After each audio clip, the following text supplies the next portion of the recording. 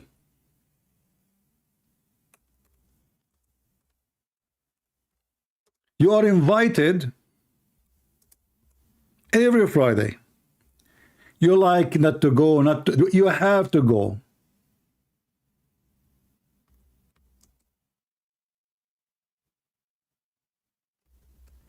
Any Muslim here have any thing to say?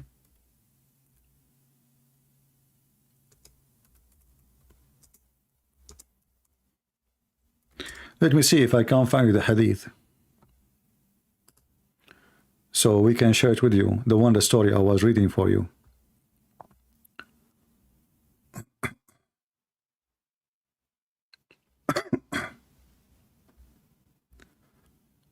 uh,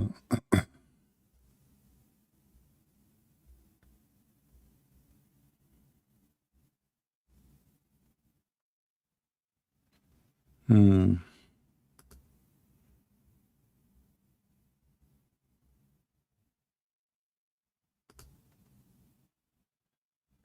Let us see.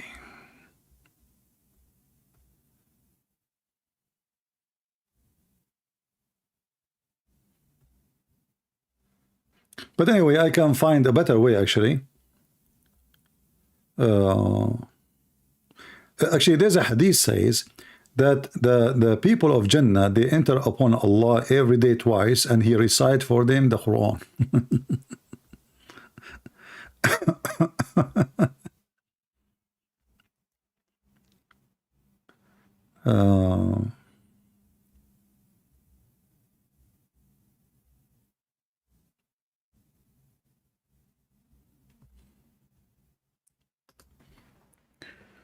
Let us see.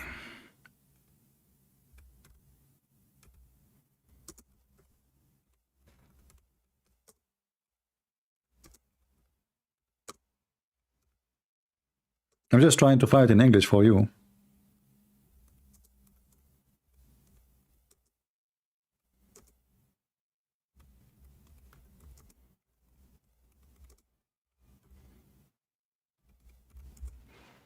Let's see if we can find it.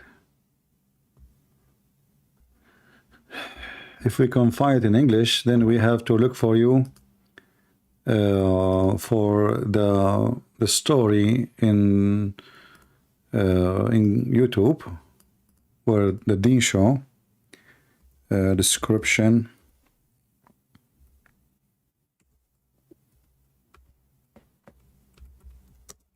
of paradise.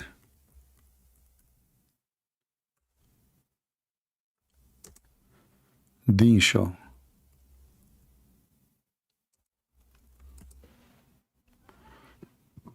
Here we go. If you want to go and check what I just said to you word by word, this is the video. Search for this title and you tell me if you are going to die laughing or not. You tell me. Description of paradise between two brackets Jannah, Dr. Ibrahim Durmali.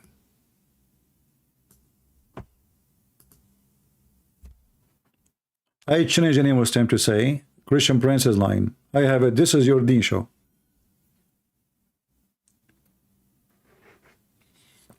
For those, brother, Allah will sing, Muhammad will sing, David will sing, and each time they sing, Allah, He asks, have you ever heard better than this? Have you? No. Yeah.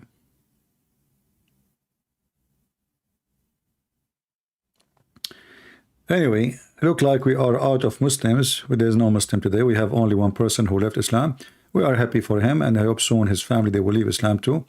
I feel sorry for our brother who called us. who the Muslim kidnapped his father, and obviously they killed him, and he know nothing about him since then.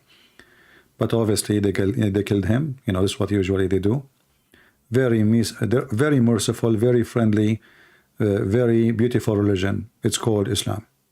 All right.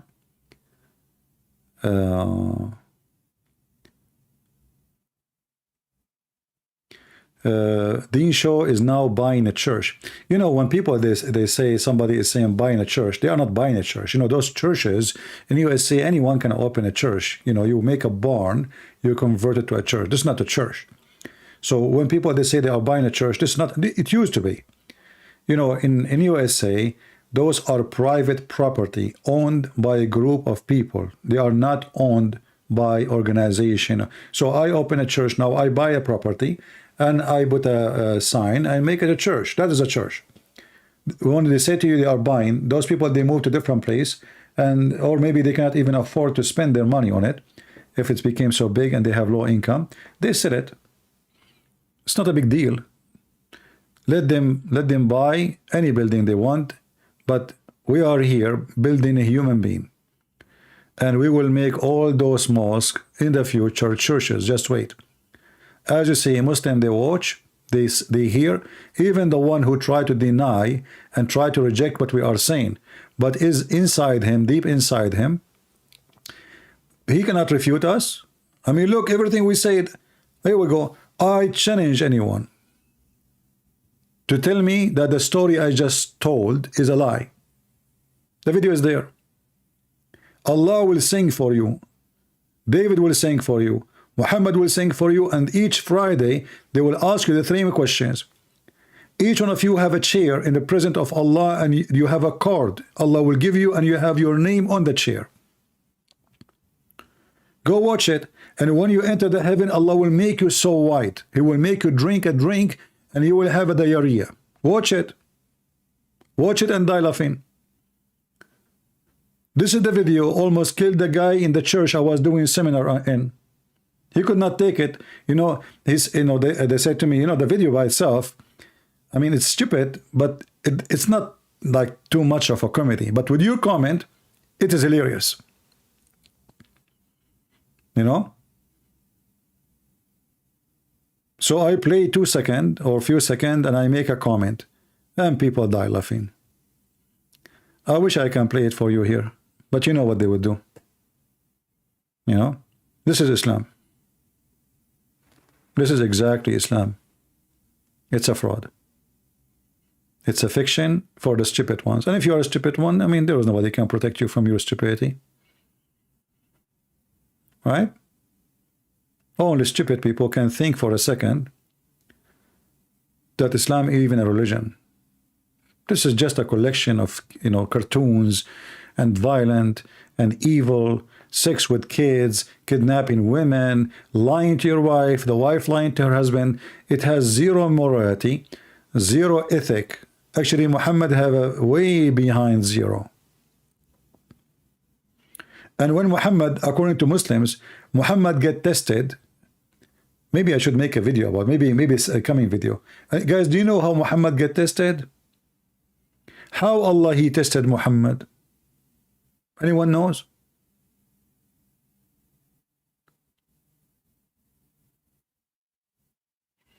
Anyone knows how Allah tested Muhammad? Who knows? Muhammad and the companions, how Allah he tested them? How strong their faith is. Let us see if any of you knows.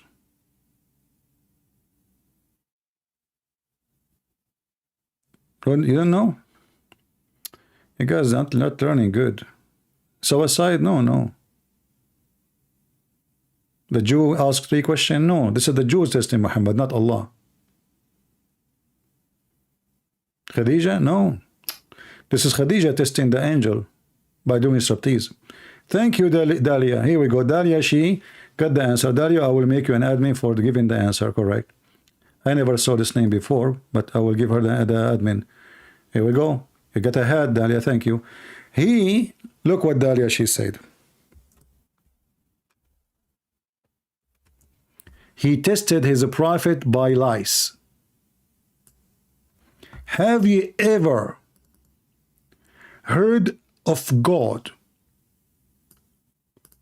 who order and make a command of an army of lice to attack the believer to the point Muhammad have lice in his nose, in his tongue, in his ear, in his pant, in his panty, in his ass, in his anus, in his private part, in his balls, I mean, all over.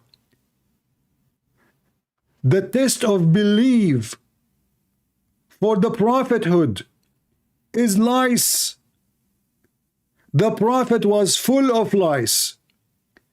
The Muslim, when they pray, lice used to drop over their faces, their noses, their hair, their shoulders. Umar al-Khattab used to smash them and the blood come all over his arm, his neck, his face. Lice, brother, there's lice there.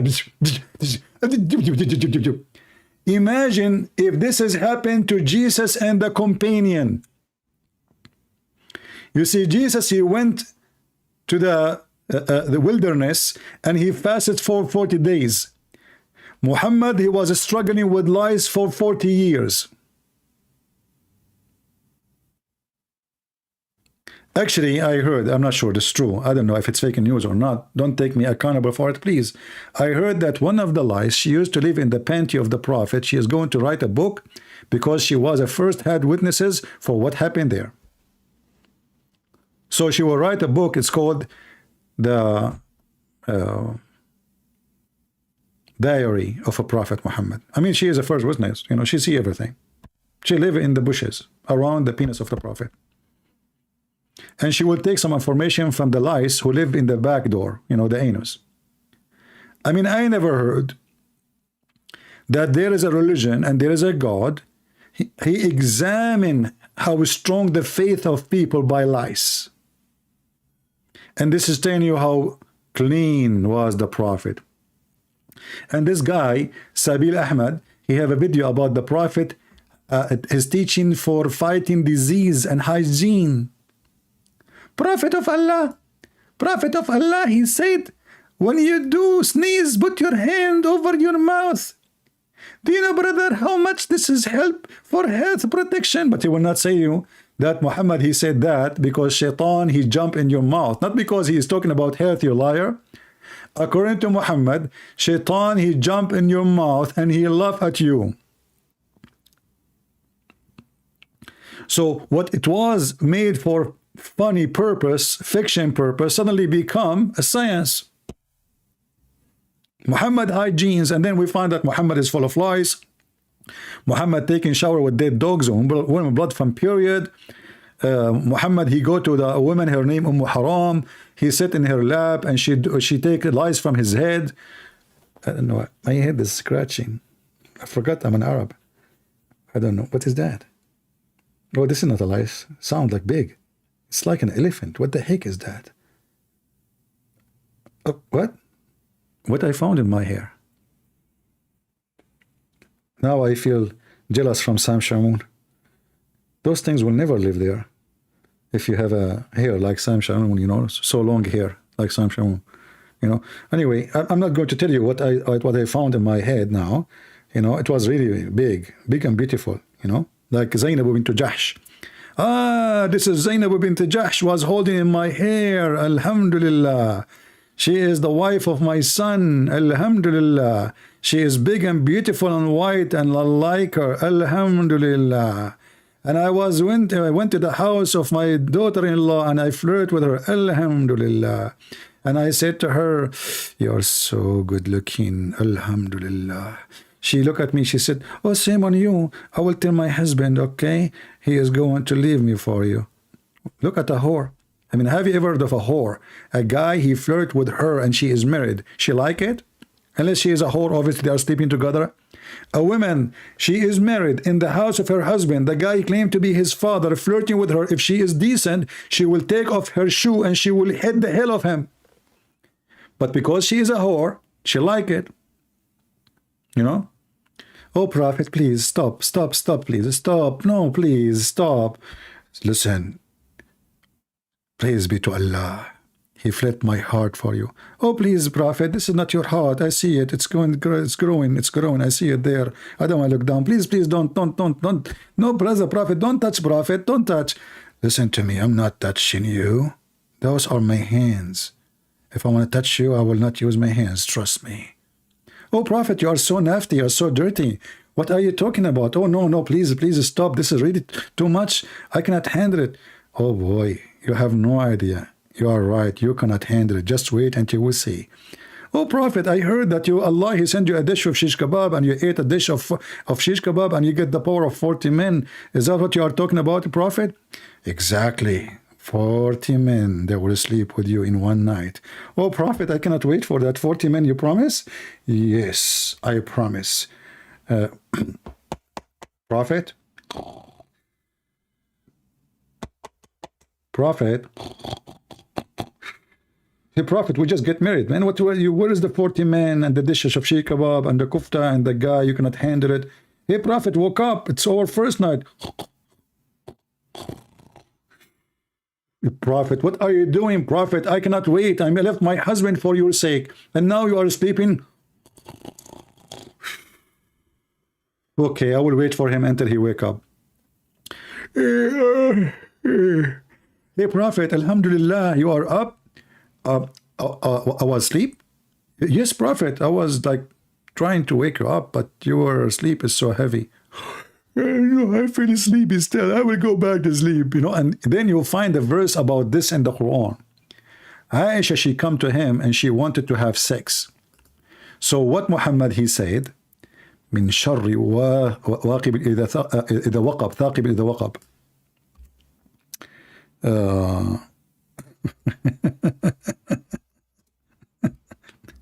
You go and you read the interpretation, you will see, from the evil when the penis stand.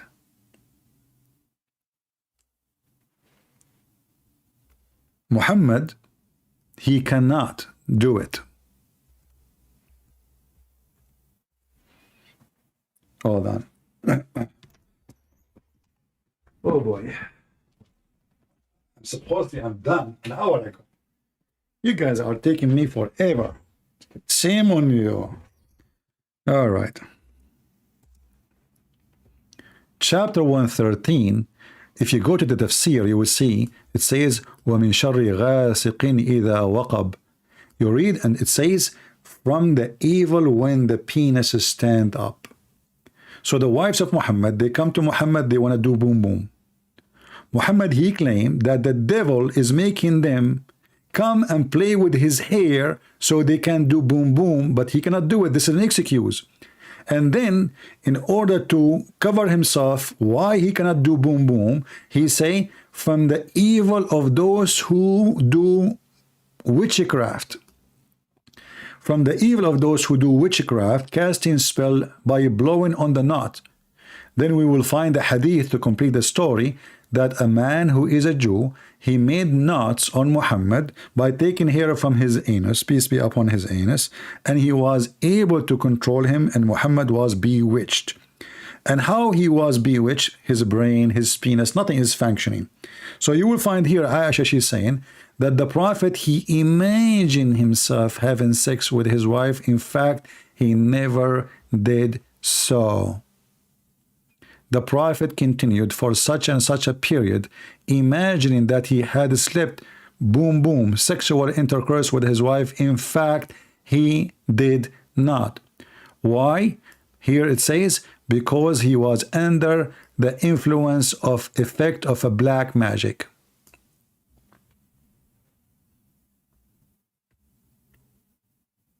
Do you see it?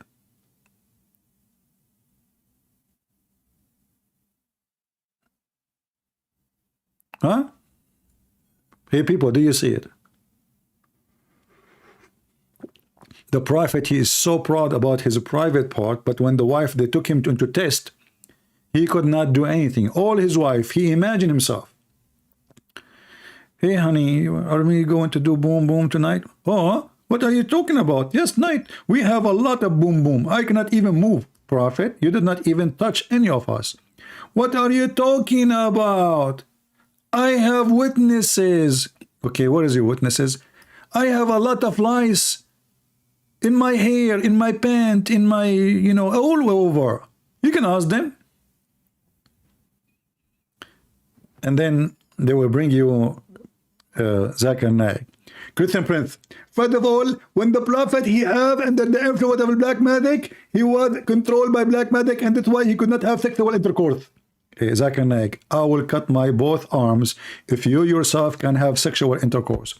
Christian Prince, I threaten you, to me and you, we have a challenge together. And let us see have sexual intercourse and see who can do it better. Zakir Naik, you want to do like live on air, right? Live show, who can do better sexual intercourse? Exactly. Zakir Naik, did you lose your mind?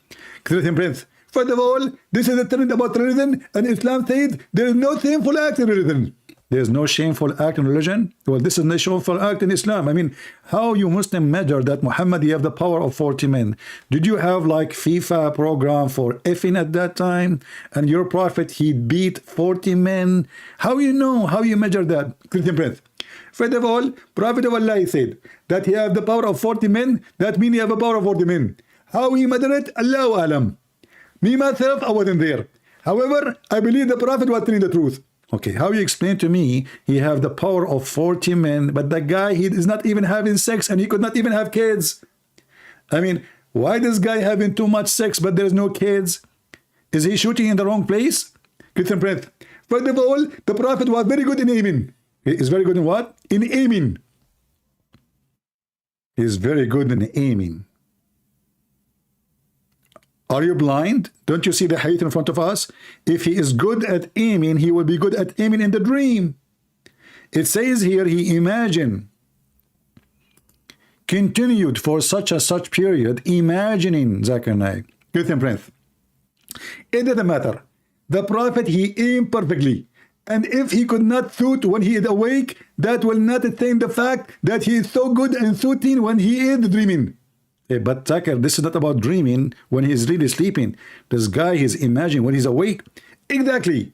And that make him the best of shooting. Because now he is awake and he is shooting. But Zakir Naik, he was shooting at the pillow, at the goat, not his wives. So why you are saying to me he is the best of shooting? It doesn't matter. First of all, when you aim to shoot, you are shooting at the most hard shooting is the one you shoot at the moving target.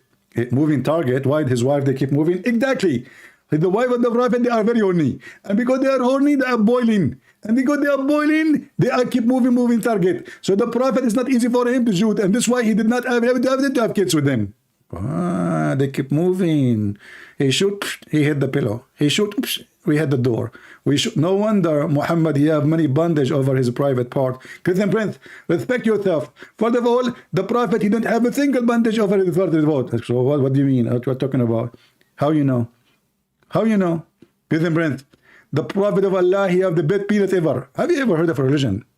The follower of it, they are proud about penis of their Prophet. Honestly, have you ever heard Buddhists, Hindus, any? They are proud about the penis of a Prophet. Have you? Isn't it this is telling you that the whole story, this mad religion is stupid? The Prophet, he can if 40 as 40 men. I mean, what will happen if he can if as 39? Is that will like make him not qualified to be prophet? Is that what the quality of a prophet is about? And then we find Muhammad, because all Muslim prophet, they are so good in ifing, man. You will find Suleiman, he decided to if 100 women.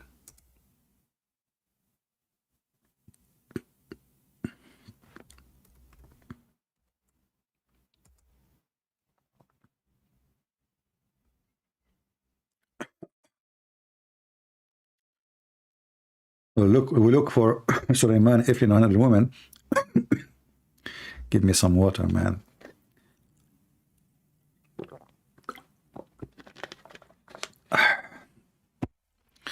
You see, guys, how much I spend time just to teach you?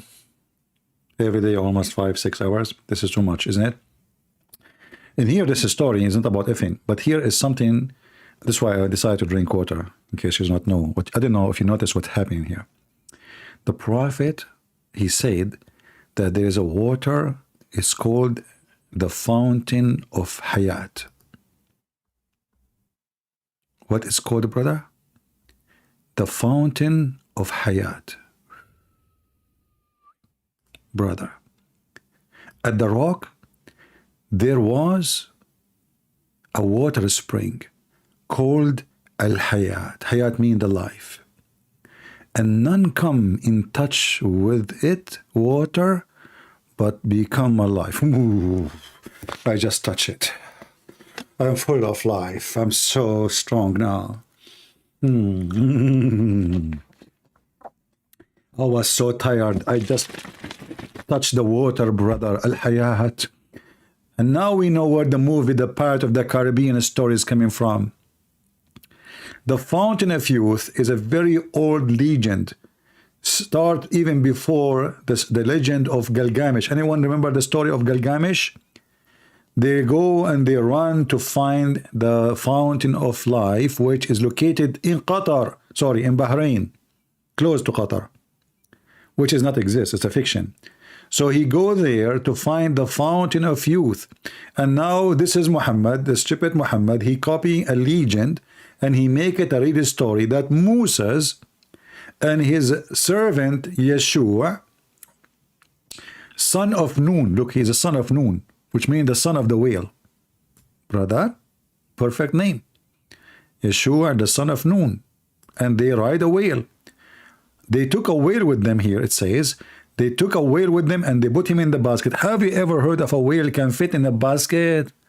I think looked like at that time the whale they used to be in the size of a sardine. And the whale is dead. But when they arrive to the Fountain of Youth, some drop of water fall over the whale. And the whale, like, suddenly he opened his eyes, like, boing. He looked around him. What the heck? I'm alive again. Oh boy. I thought I'm dead.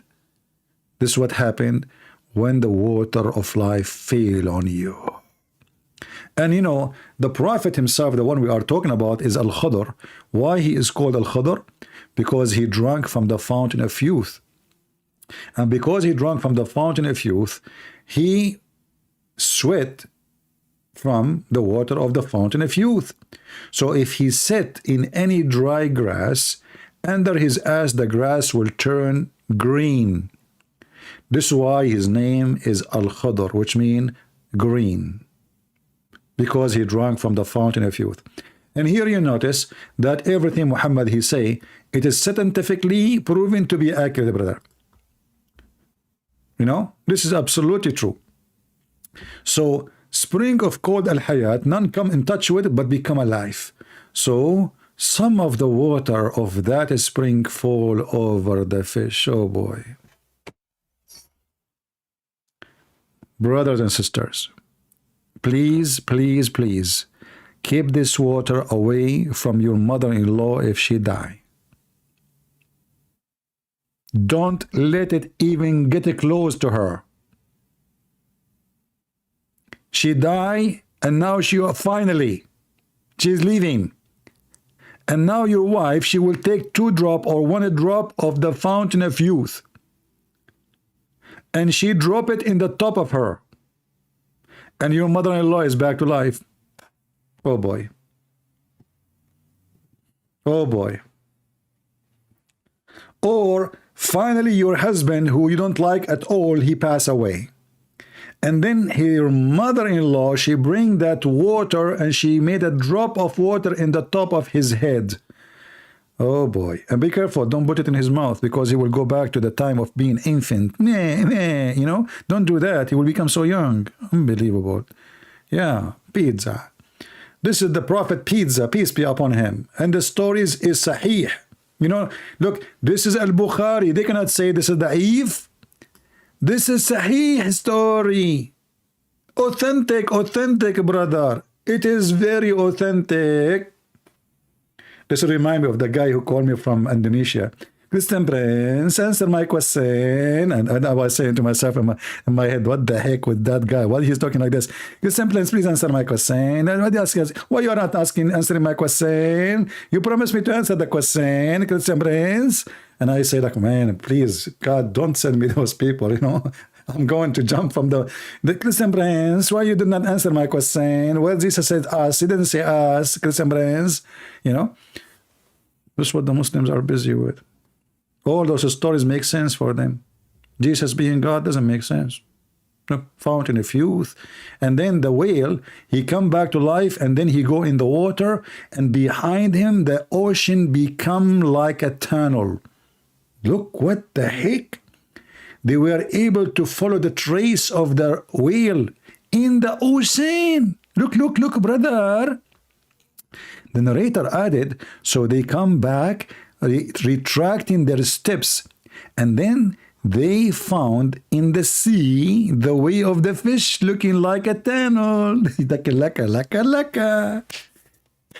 This is the first time I heard that somebody can trace somebody when he is on the water. Wherever he walk, this whale, he swim, it become like a tunnel, brother. Just imagine it. So now from the beach, they notice that there's a tunnel in the water. It's a water tunnel, not rocks.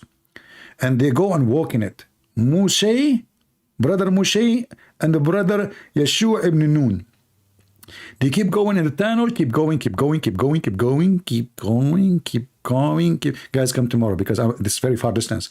Keep going, keep going, keep going, keep going. We did not even pass 10 meters. So if you think I'm going to be done soon, you are mistaken. Keep going, keep going, keep going. We're in the tunnel. Should I draw it? I love it. You know me. That's my hobby to draw. I was born as an artist. Picasso. Actually, why they call him Picasso? Because I gave him the peak of art, and because of me, he becomes so. That's why his name is Picasso. So I gave him the peak, and because of me, he becomes so. He become an artist. So ask him. Just ask him. I have real witnesses. I have real witnesses. As the lies. The lies. They were there. So. They keep going in the tunnel, brother, and so there was astonishing event for his attendant. What? There was a FIFA festival. Messi was there. Maradona, Pelé, Shukutuku. What the heck? And there was a tunnel for the fish. When they reach the rock, like what the heck? There's a tunnel and now they reach the rock? I mean, why in the hell there's a rock in the middle of the tunnel, man? Somebody put it in the way of the highway? They found a man covered with garment. Look at this man. Mystery. So they go in the tunnel inside the ocean. And then they keep walking, until you can imagine how much they keep walking, keep walking, walking,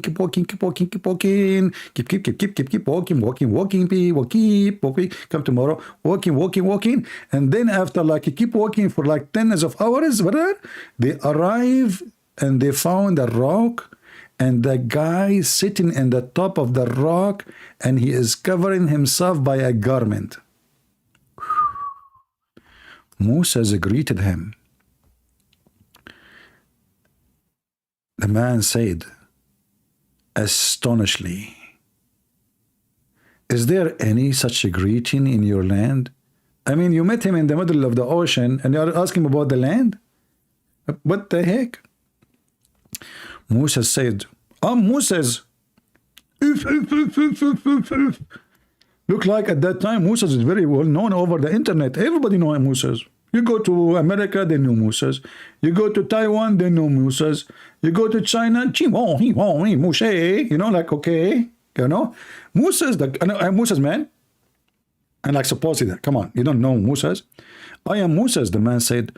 Moses of Bani Israel. Look. It turned to be that Moshe is so famous. He not only know his name, he know what is coming from, and he is son of who? What is missing his account in Twitter and in Facebook? You mean Moshe, the son of Israel? Musa said to him, and he's proud, yeah, it's me. It's me. And added, may I follow you so that you teach me something? of the knowledge which you have been taught? Quran chapter 18 verse number 86. You know, look at this. Kusa, Mr. Zucchini, every day he come here and he say the same thing. Christian Prince, you are not telling the truth. You eat it. I'm showing this in the screen, your hadith, your prophet story. And you are telling me I'm not telling the truth? Isn't this what your prophet said? What do you mean I'm not telling the truth? I mean, the story in the front of our eyes, and this is recited, written, translated, published by you Muslims, and you say to me, I'm not telling the truth. Are you mentally ill? Or you are just a zucchini? This is what Kusa mean.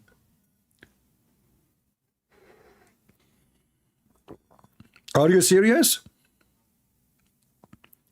Isn't it, this is Al-Bukhari in front of us? What do you mean I'm not telling the truth?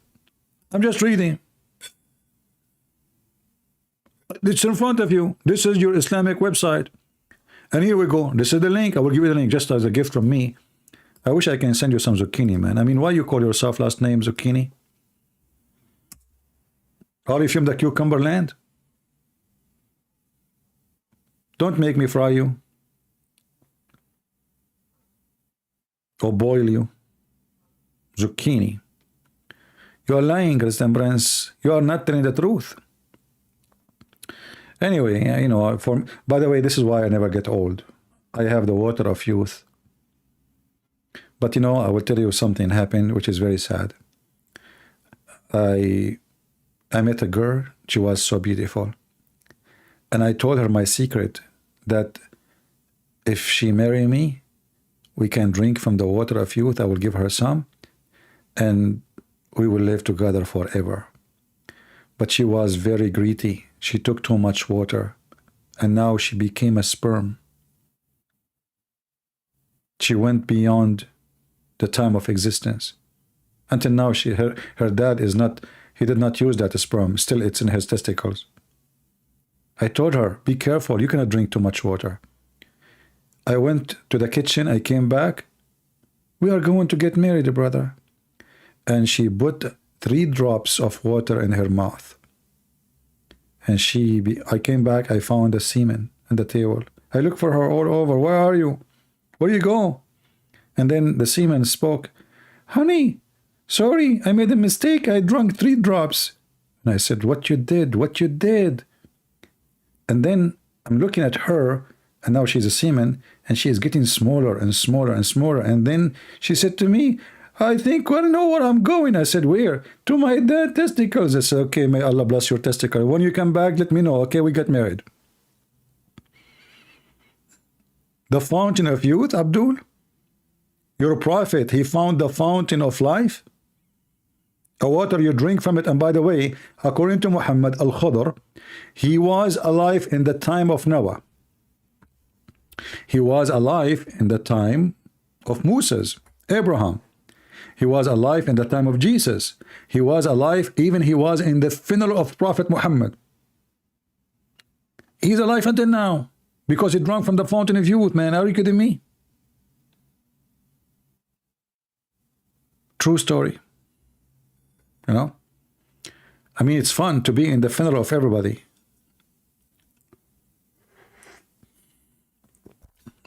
Do you think he will be in the funeral of Joe Biden? You know the thing? That will be fun. Do we have any Muhammadan? And here we go. This is Sahih Bukhari, Hadith number 4727. Look, it's a music. Even the numbers, Islamic numbers are musical. 4727, 4727. Fountain of youth, fountain of youth. You drink fountain, you drink fountain, fountain of youth, fountain of youth. You become a baby, you become a baby. Loo, loo, loo, hoo, hoo, hoo. The prophet told a story, prophet told us a story. Must be true, must be true. Fountain of youth, fountain of youth. Will make you youth. What an idiot, what an idiot. Take a beer, fountain of youth, a tunnel in the ocean. My friend, you are here through recitation of the Quran. That's deep. Guys, did you hear that the recitation of the Quran? Okay, let us go and hear the recitation of the Quran.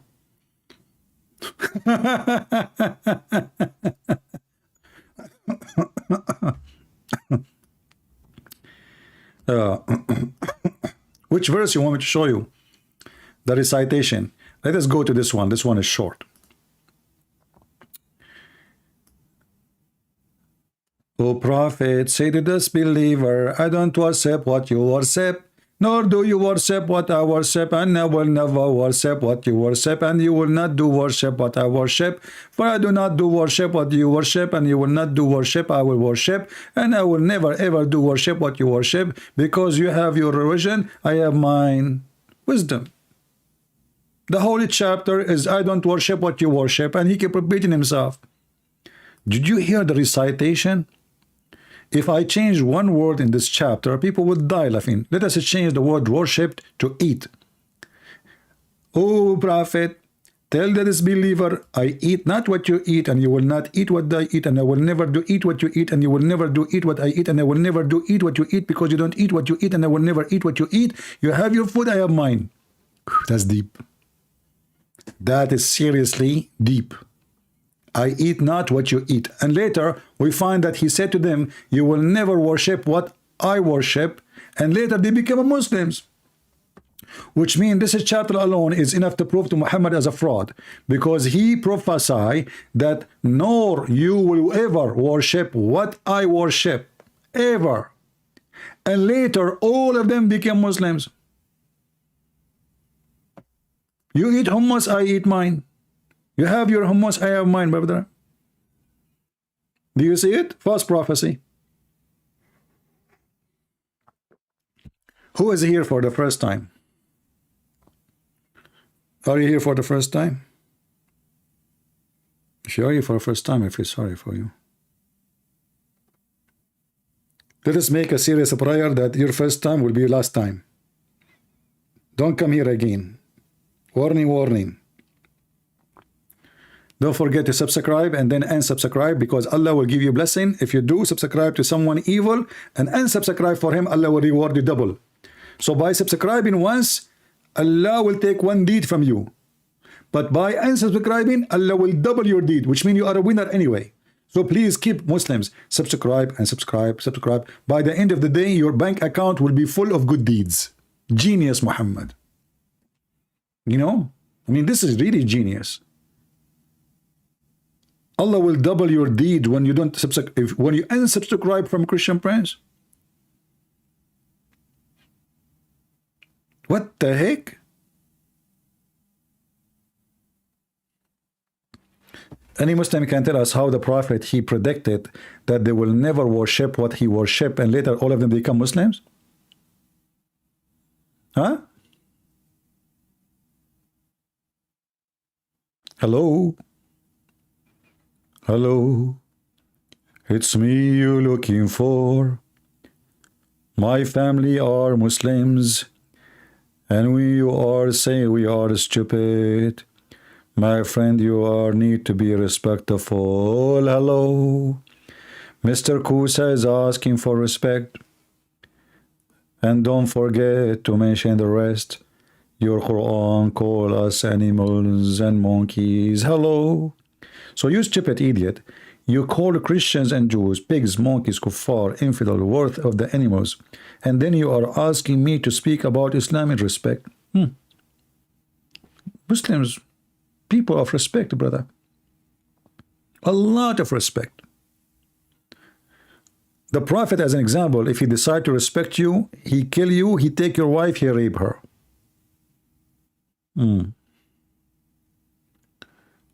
Do we have any Abdul beside respect Abdul? Even your Prophet, he called his mother najis, filthy. His own mother.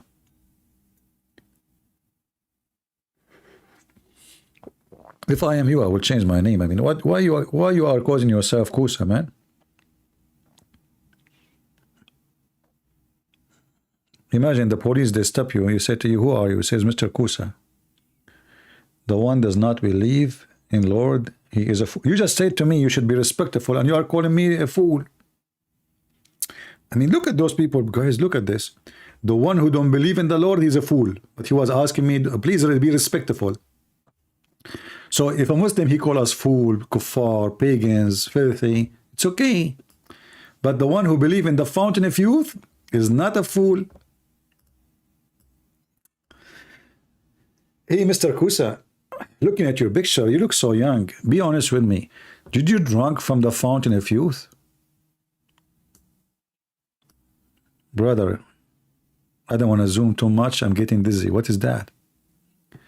Did you really drink from the fountain of youth? Be honest with me. I mean, why you are so handsome and so good looking unless you drunk from the fountain of youth? I'm just asking. I mean, there must be a reason. I'm jealous. I wish I can get the fountain of youth. I don't know. I mean, I got only a few drops of water. I have to save them until I die so I can drink them again and come back to life again, you know, because I use many drops, by the way, because I died many times. Already, like I'm 2,000 years old. Not 2,000, I'm exaggerating now. You know, sometimes we Arab exaggerate. Sorry, it's not 2,000. This is too much. 2,000. I'm 3,000 years old. I just fixed it, didn't I? Because 3,000 is less than 2,000, by the way. Because, you know, you think about it from the other direction. Because 3,000 before Christ. This is not too old. 2,000 from now is really old. You know, but 3,000 before Christ is really fresh because we are going like negative, minus, you know? Like you don't get old in that direction. So like if you say 3,000 before Christ, which is minus, plus 2,000 after Christ, that means 1,000. Hello? Like minus 3,000 plus 2,000 equal to 1,000. See what I'm talking about? This is our pure Arabic scientific mathematics. Do we have any Muslim here who would like to tell us about the fountain of youth? Huh? You know, guys, imagine if I say to the ladies here, I have the fountain of youth. I will give you some if you give some donation to Allah. Amen. The donation will come to Allah like rain. I will make you 16 years old if you send me to Allah donation. Okay, we have the fountain of youth. I will give you half a drop. Sorry, I cannot give you more. We have a high demand, and half a drop will make you 16 and 2 days. Full drop will make you infant. 2 drop will make you sperm. 3 drops will take you before the cave time. Fountain of youth, huh? And this is the religion of Allah. True story. Look at the story. Man. Yeah, and this is Allah. He is sending Musa's in a mission to learn, supposedly. I love it. I love it. Do we have any Muhammadan want to say anything? There's no Muhammadans. We have only one caller today. Strange.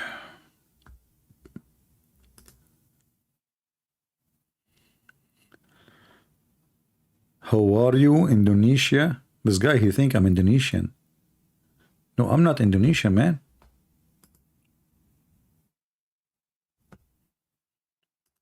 You know why people think I am from Indonesia? I will give you reasons. First of all, because I like rice. Number 2, they think I'm Indonesian because I'm Ustad. Number 3, they think I'm Indonesian because I just came from Singapore. Number 4, people think I am from Indonesia because I speak fluently Indonesian language. you know. Actually, it's not a secret that before me, nobody speak Indonesian language.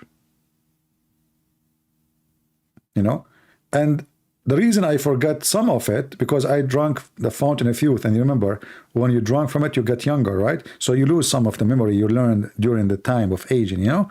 So like, otherwise I speak really orange, non-stop. When I was in Singapore, I saw an Indonesian girl. I was exiting from, you know, those towers, the one I made a video in them. I don't know, like, I said, where are you from? She said, Indonesia. So I said to her, orange. She have no idea what I'm saying. She go, what? It's orange. I don't know what is that. You know, I think she was trying her best to deceive me, to make me think that I am not speaking good Indonesian. Even though my orange was so clear. And I said to her, are you sure you're Indonesian? You know? She said, yeah. You know? I said, okay. Hello? Orange, you know, which means too many people, you know, too many people in the area. Me, orange. I was saying to her, look how many people, orange. Yeah, in Indonesian language, there is something fun about it. It's like you repeat the word twice, it will make it too many. Like if you see apple, you say apple. You say Abdul, you say Abdul. Too many Abdul. Mashallah. Okay.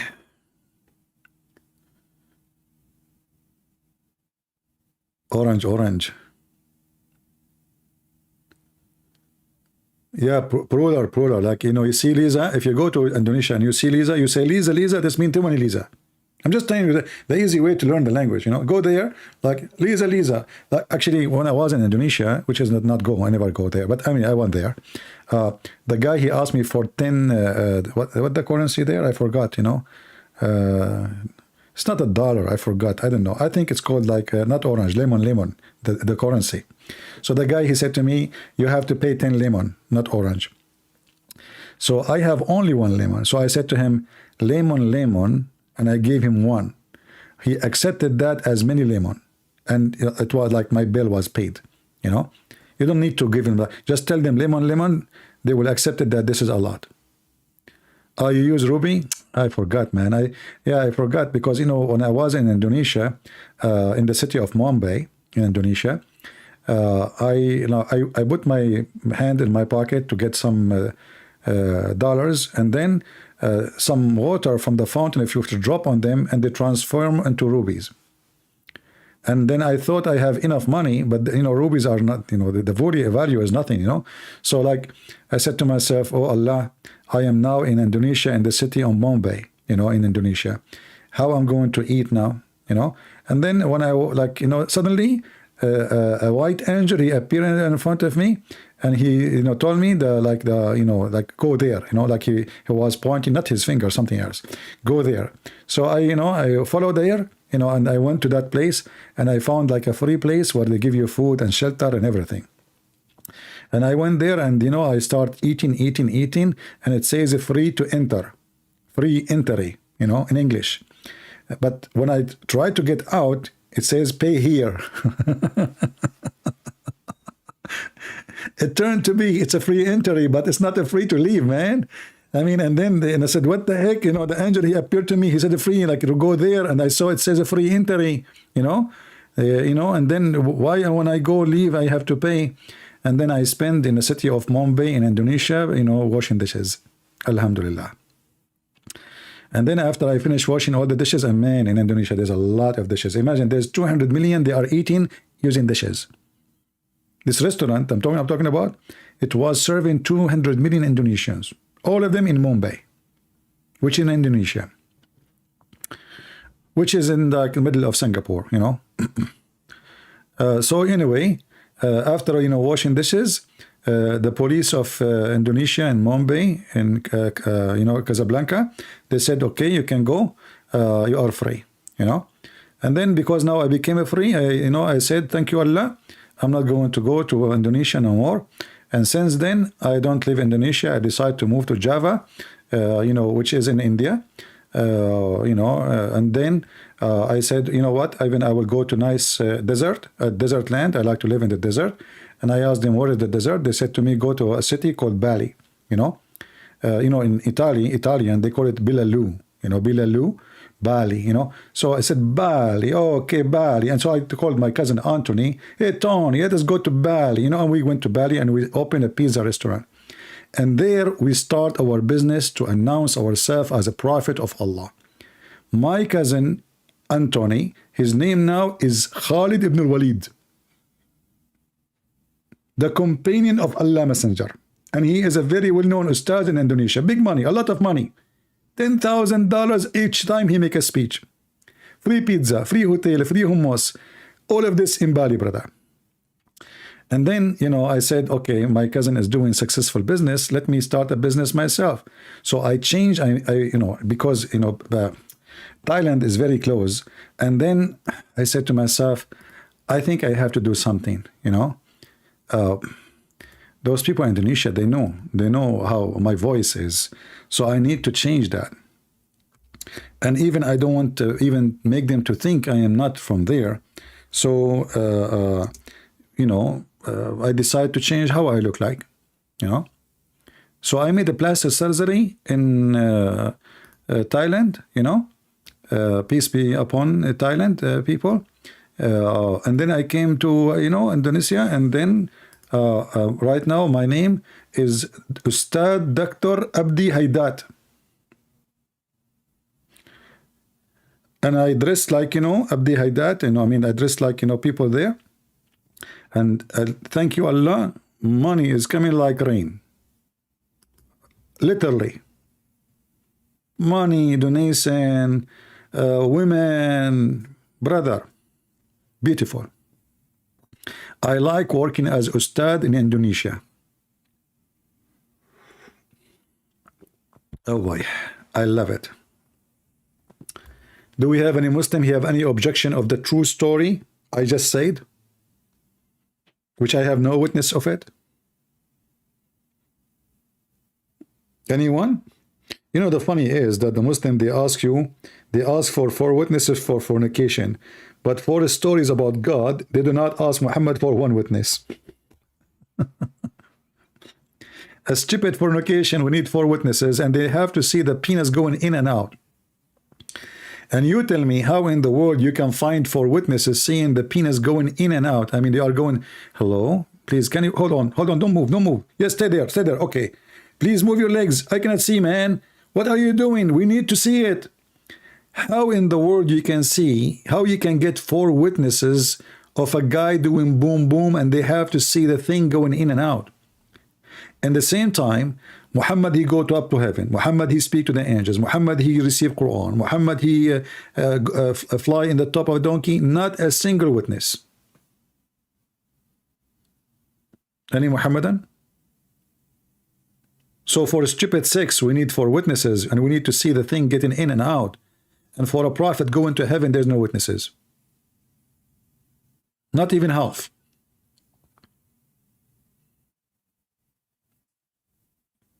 Any Muhammadan? No, imagine you go home and you find your wife cheating on you, sleeping with somebody. And then, oh, what I can do? I need to have 4 witnesses. He say, guy, please, please, brother, can you keep doing what you are doing until I call my friends, please? Sure, yeah, sure, go ahead. And then you go and you bring 4 witnesses. And let us say you are having sex with the woman, but she is wearing her dress, and she is, I don't want to speak dirty, but she is sitting in the top of the guy, which means there's no way to see his private part. And now you have to beg your wife, please, can you please lift up your skirt so we can see it getting in and out? Please? I beg you. Islam is very logical.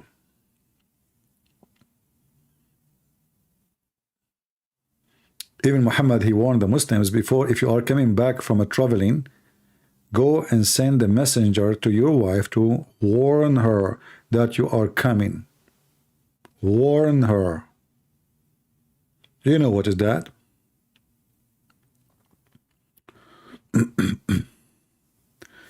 Any Muhammadan?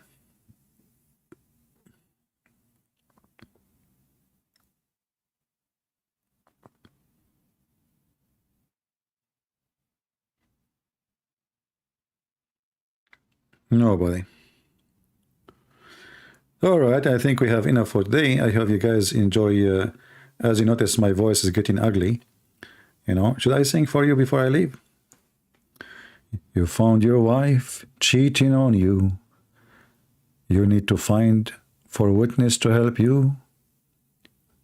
And if you could not, you are a barbecue. And what you can do about it, shame on you. I turn my head up and down. I turn it around. And all what I can see, the women cheating on you, not me. I turn my head, asking Allah, can you send me for witnesses to prove to thee? And all what I can see is just me alone with thee. She cheat every day, she sleep around, and what I can do about it, it's not my round. Unbelievable. So beautiful, isn't? So beautiful. Actually, there's a hadith. Hold on, I just remember.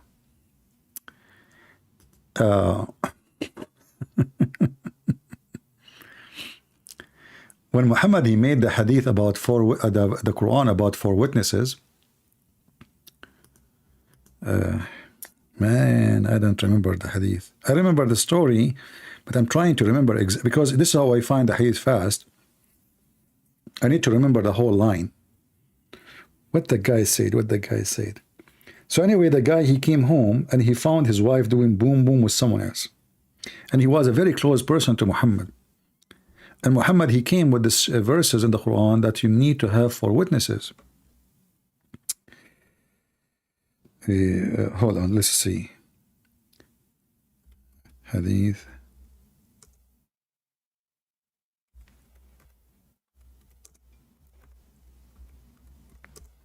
And actually, this story is enough to prove Muhammad to be false. Maybe this should be my coming video.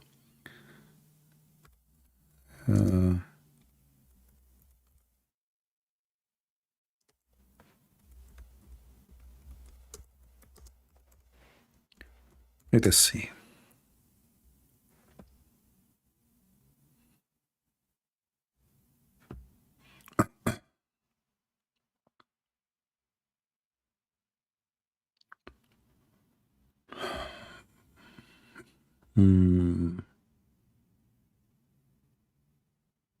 Yeah, I found the hadith. Hold on, but there's a rest of the story. Let us see this one.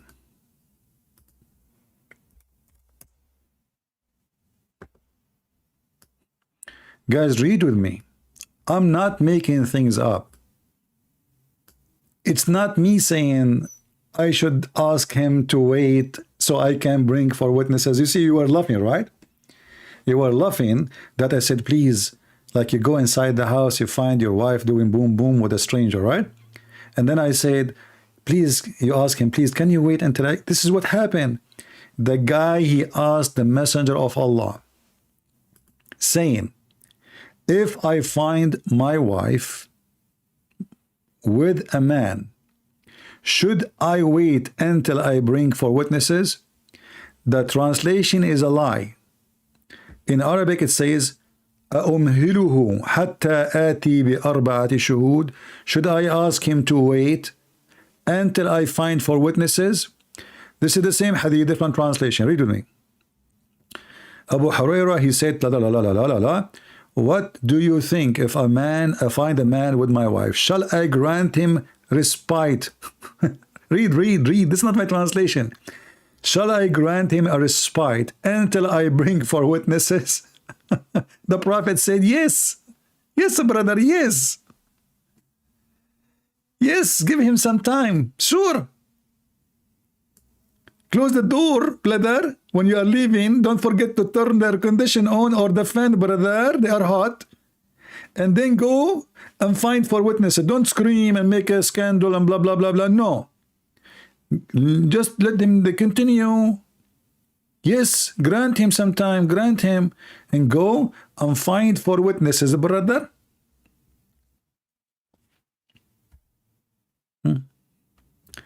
Look, this is a different translation for the same hadith. Should I leave him there until I had brought for witnesses?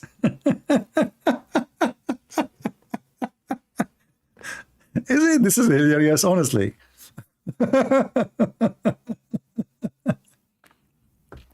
Should I give him some time?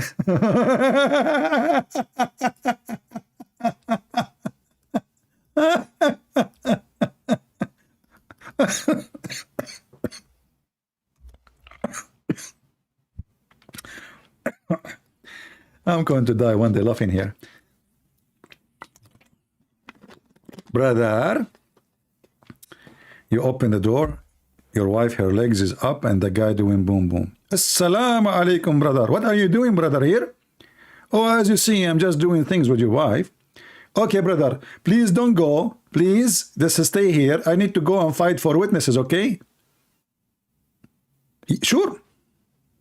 Please don't be late because I have another woman waiting for me in the neighbors. I can't stay here for long. Okay?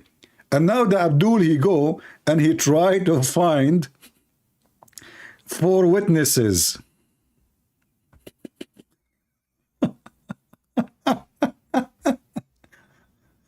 Oh boy.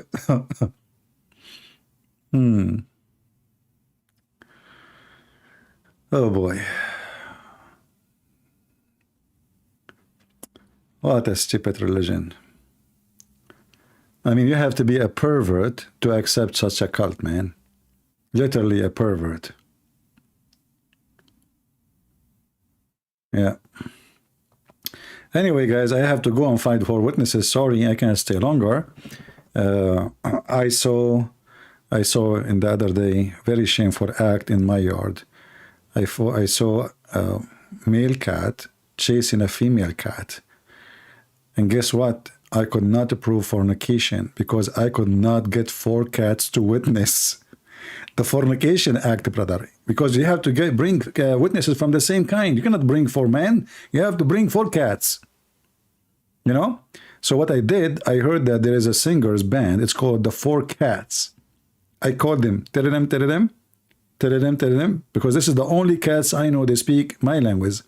So I said, 4 cats? He said, hello, yes, 4 cats. Who is talking? Hello, do you have party? We are nightclub here.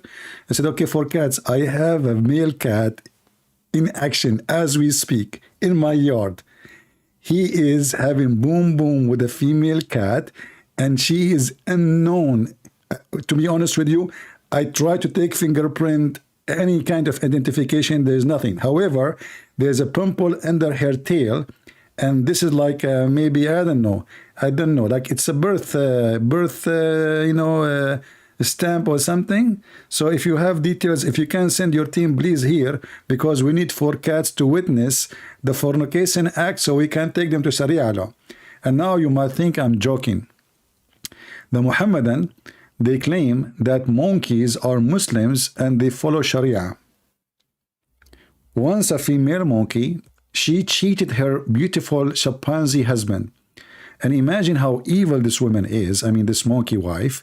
She have a beautiful chimpanzee. His ass is red like orange. Orange. Yet, she leave her beautiful chimpanzee husband to a different monkey who is not from the chimpanzee, and he is not really even handsome, but just because he have a big banana. Don't take me wrong, I'm talking a normal banana, fruit banana. Okay, so during the pre-Islamic period of ignorance, I saw a she monkey surrounded by numbers of monkeys. They were all stoning it because it had committed illegal sexual intercourse.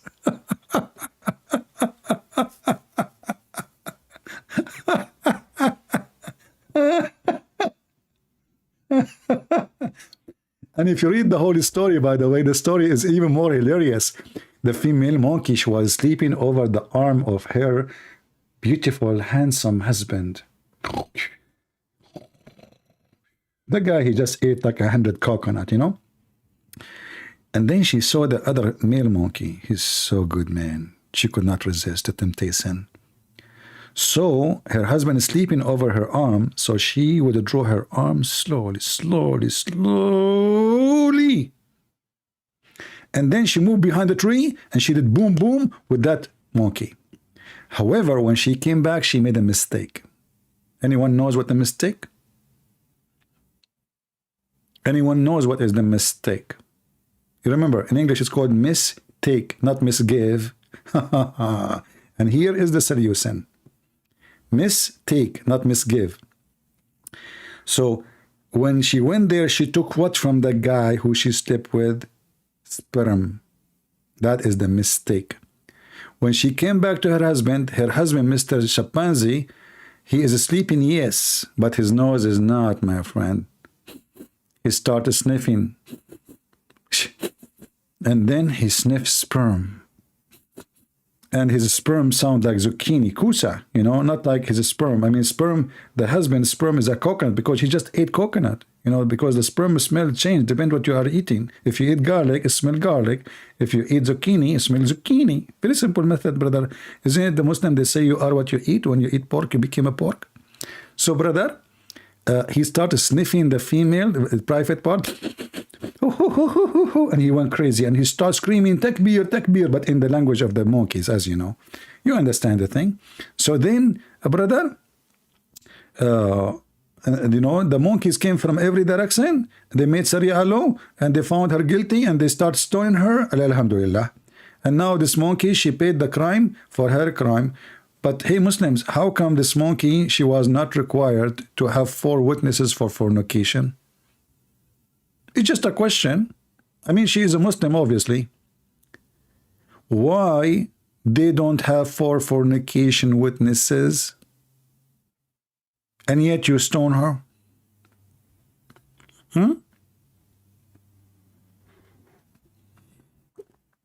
Any Muhammadan? It's just a question. Think about it. I don't want to hurt your feeling because Muslims, they feel getting hurt when they think. I know it's against your nature. It hurt. Monkey committing fornication. A Muslim saying, and the Trinity in the Holy Bible makes sense. My friend, as long the Trinity does not make sense, so why your God Allah, each time he mentioned his name, he repeated 3 names? Why everything in Islam is a 3 days, 3 move, 3 bowing down? So Allah, when he speak, he say in the name of Allah, Ar-Rahman Ar-Rahim. Why 3? If Allah is 1, and why the names of Allah is multiply of number 3, which is 99? And if it doesn't make sense for you, the Trinity, that means doesn't make sense for you whatever God he says, because does it make sense to you that God, he can resurrect people from death? Prove it. Does it make sense to you that the Prophet of Allah received a dish of shish kebab to his Prophet and he got the power of 40 men? Go ahead, prove it. If you are talking about logic and making sense, I will go with you. Does it make sense that if you pray to God by touching a black stone, God erase your sin? Prove it. Does it make sense that the black stone is going to have tongue and mouth and ears and eyes and is going to witness for you in the day of judgment? Prove it. Does it make sense that you will have an endless penis when you go to heaven? Prove it. Does it make sense that the Prophet of Allah, he said, when you go to heaven, you are going to have sex with men and women, and you enter a bazaar full of images, and the image you like, you F it? What do you think? Here, you know, actually, I'm going to show you this message just to show you that Muslims, when they say they respect Jesus, they are liars. What is the message? Dark sky. Let me show you what this guy is saying. You know, the Muhammadan, they are so angry, so they try to insult. It's okay. Mr. Dark, look what you just said.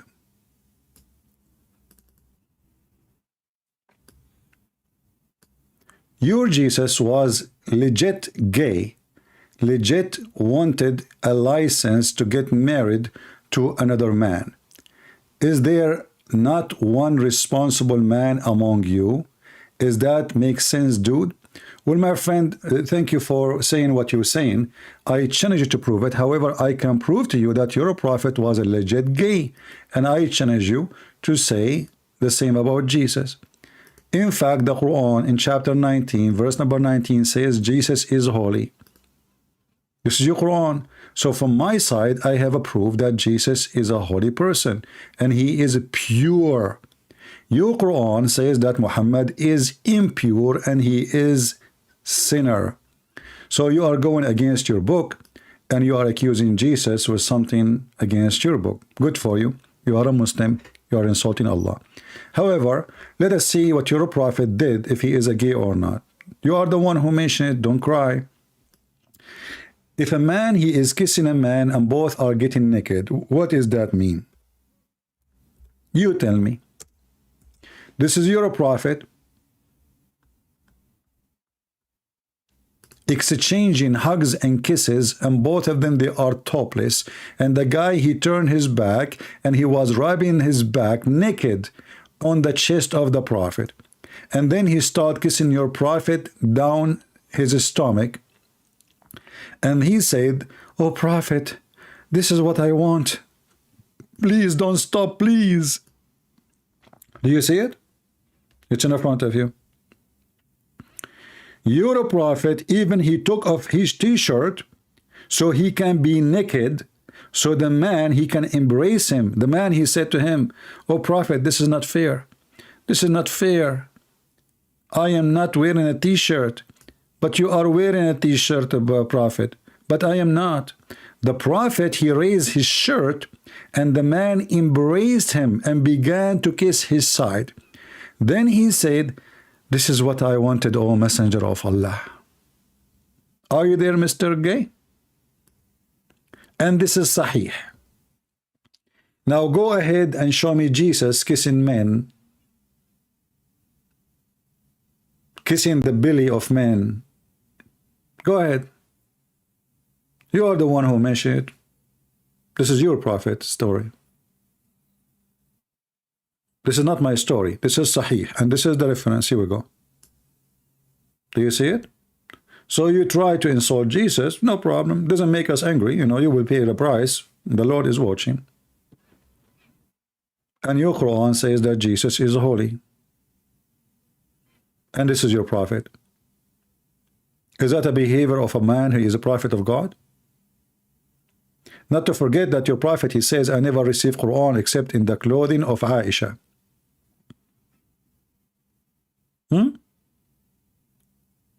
Not to forget tons of stories. When your prophet, he promised you that when you go to the heaven, there's a market which is nothing, no buying nor selling, except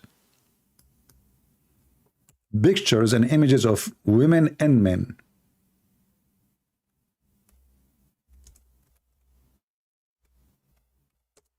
And if a man, he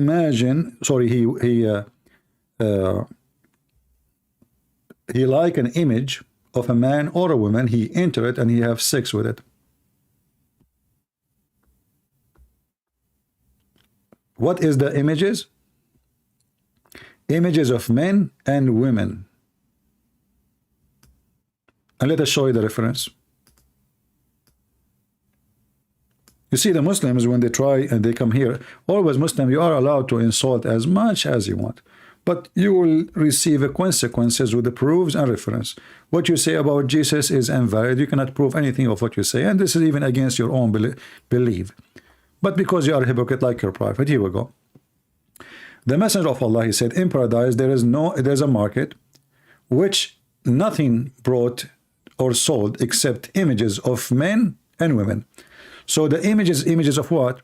Take a note. Images is images of men and women.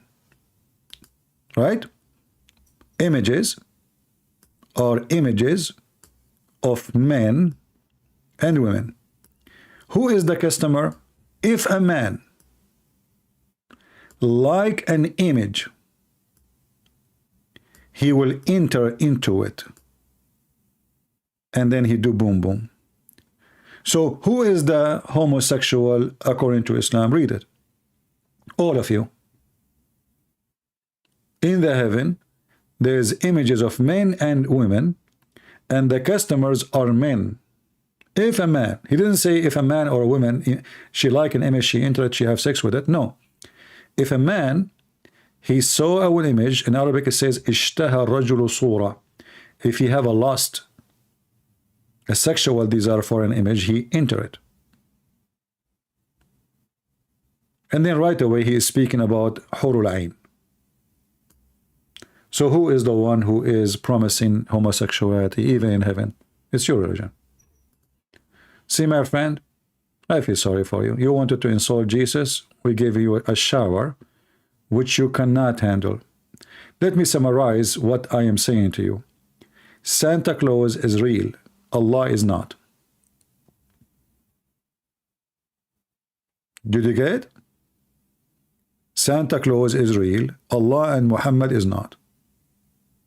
Prove me wrong.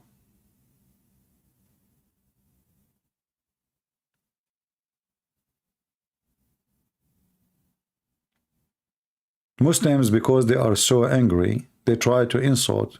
But your insult doesn't affect us because, you know, we are speaking about the Lord, and the Lord, he will send you to hell, not me. I will not even need to be angry. I just gave you a response what you don't want to see. All right? A response you deserve. So anyway, guys, feel free to download the video. I think we have enough for today. We have only one caller today, not too many. Usually I don't keep videos which is not, I might just keep his call from all the video, but feel free to download my video and load it wherever you want. As you know, all my videos is for free to be used and not to be abused. I want to say thank you all for being here. May the Lord bless you.